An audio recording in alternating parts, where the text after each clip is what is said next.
Assalamualaikum warahmatullahi wabarakatuh. Setelah teman-teman melihat video sebelumnya, pada kali ini kita akan memulai pewarnaan berdasarkan kriteria tertentu.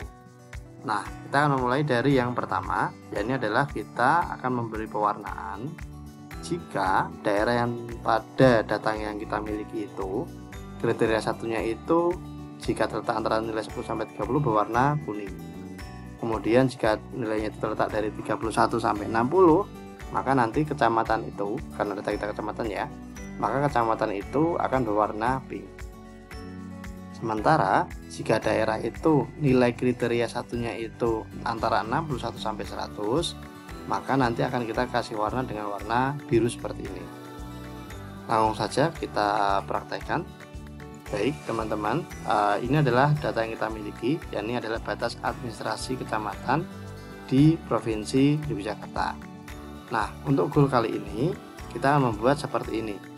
Jadi goal kita pada kali ini itu adalah warnanya jadi seperti ini. Ada yang warna kuning, bukan kuning ya, hijau, antara hijau kuning-kuningan. Kemudian ada yang ini bertumpuk, jadi warnanya kayak gini. Nah, ini ada yang kuning. Kemudian ada yang biru yang menyatakan nilai pada kategori 1 ini pada kriteria yang tinggi antara 61 sampai 100 kalau tidak salah tadi. Kemudian jika warnanya adalah pink, maka daerah itu terletak di kategori 1 yang sedang. Sebagai spoiler ataupun disclaimer bahwasanya untuk kategori 1 sendiri, untuk data pada kriteria 1 sendiri itu tidak ada maksud tertentu. Ini sebatas angka random saja. Jadi hanya sebatas angka random yang dibangkitkan untuk memudahkan teman-teman mempelajari materi kali ini. Nah, saya akan mulai dari 0. Jadi ini adalah batas administrasi Yogyakarta. Nah, kemudian kita akan mencoba pewarnaan menggunakan kriteria tadi. Nah, langkah yang pertama, kalau di sebelumnya kita mau memberi warna kan klik kanan di data save file yang kita miliki, ada poligon kita, kemudian kita klik properties, kemudian kita bisa memberikan dengan simbologi. Jika kita membuat single simbol, maka nanti semua daerah itu akan berwarna sama. Sementara kalau kita berdasarkan kategori, itu kan kita memberikan warna berdasarkan kategori yang sudah ada. Misalnya kabupaten, maka nanti warnanya jadi seperti ini. Kalau ini berdasarkan kategori. Nah, untuk memberi warna berdasarkan kriteria tertentu, kita bisa menggunakan yang namanya pada pilihan ini kita bisa menggunakan yang namanya berdasarkan rule base. Nah, jadi kita bisa menggunakan rule base dulu. Ini saya hapus dulu semuanya ya. Jadi seperti ini. Nah, untuk bahasa yang digunakan pada QGIS itu adalah bahasa SQL ataupun menggunakan query. Nah, untuk menambahkan aturan yang pertama, kita bisa tambahkan dengan mengklik tanda tambah ini. Nah, kemudian akan muncul box yang berisikan dengan edit rule. Nah, kemudian kita klik tanda yang coding yang kita gunakan. Nah, dari sini barulah kita bisa memasukkan apa yang hendak kita masukkan tadi.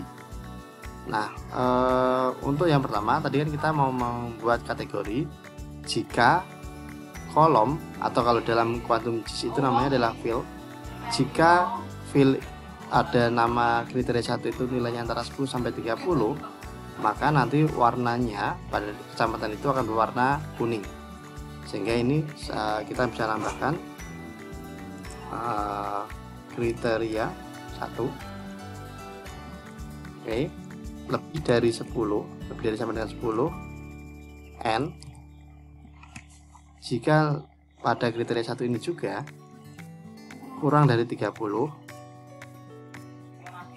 maka nanti kita membuat kriteria saja dulu. Nah, kemudian kita kasih angka label. Label di sini ini sifatnya adalah opsional, namun untuk mempermudah kita kasih label saja. Misalnya ini rendah, misal ya. Ingat disclaimer, nilai pada kriteria 1 itu adalah nilai acak, jadi tidak ada maksud apapun. Nah, kemudian untuk perubahan warna nanti kita bisa lakukan setelah sudah terfilter. Di ini untuk saat ini kita cukup memfilter dulu, memfilter dengan aturan tertentu. Nah, sehingga nanti labelnya tadi akan berefek ke sini, teman-teman. Kemudian rule-nya tadi efeknya ke sini. Nah, untuk lebih cepat kita langsung aja tambahin 2 rule. Ini tambahin dulu. Sehingga nanti ada 3 rule ya, sesuai yang kita harapkan tadi. Barulah kita edit. Tadi saya biar mudah, saya copy aja biar nggak terlalu banyak ketik. Ini misalnya sedang ya. Berarti kalau sedang itu nanti nilainya itu antara 31 sampai 60, sehingga ini kita bisa mengerti angka 31 sampai 60. Nah, kemudian kita lanjutkan yang terakhir, itu jika lebih dari 60 atau lebih dari 60. Teman-teman bisa membuatnya seperti ini saja, boleh. Atau kalau mau lebih eksplisit lagi, kalian boleh juga dengan menambahkan tadi N lagi, huruf besar sama huruf kecil ketika di sini untuk penamaan kolom atau penamaan subjek dalamnya itu sensitif. Namun kalau functionnya di sini ketika kita menuliskan N dengan huruf kecil semua, dengan N ini semua itu sama. Jadi teman-teman bisa mengetiknya dengan seperti ini.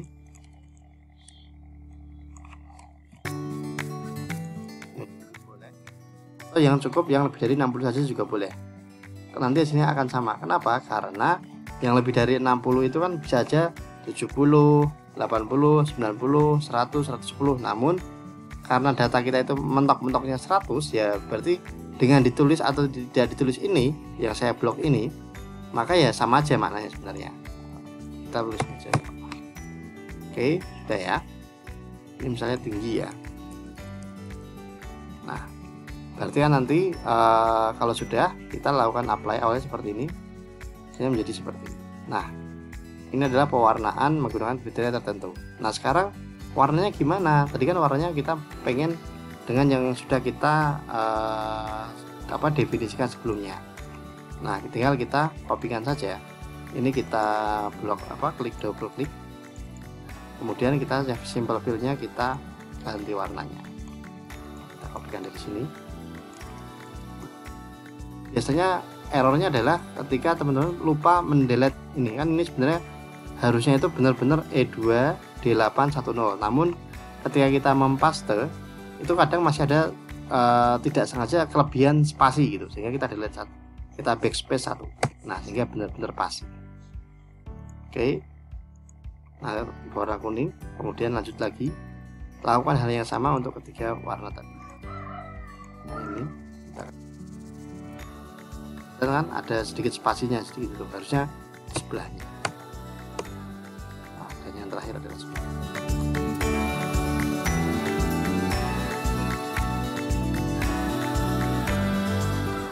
Kemudian kalau teman-teman mau menambahkan biar lebih cantik lagi, misalnya biar agak lebih transparan warnanya, kita bisa seperti yang di basicnya, tinggal kita nambahin ini di klik. Nah, opacity-nya bisa diturunkan ataupun lebih transparan lah, gampangnya seperti itu. Nah, kalau ini opsional, sehingga nanti tulisan di belakangnya itu akan terlihat gitu, biar ada lebih rapi lah tampilannya. Kan ada sedikit warna-warna di belakangnya, jadi lebih cantik gambarnya. Tapi untuk yang transparansi modelnya adalah opsional. Nah, teman-teman, ini kita sudah selesai untuk tahap yang pertama, bagaimana membuat suatu maps atau membuat visualisasi berdasarkan kriteria tertentu, yakni rendah, sedang, dan tinggi. Terima kasih. Untuk tutorial selanjutnya silakan ditunggu berikutnya. Assalamualaikum warahmatullahi wabarakatuh.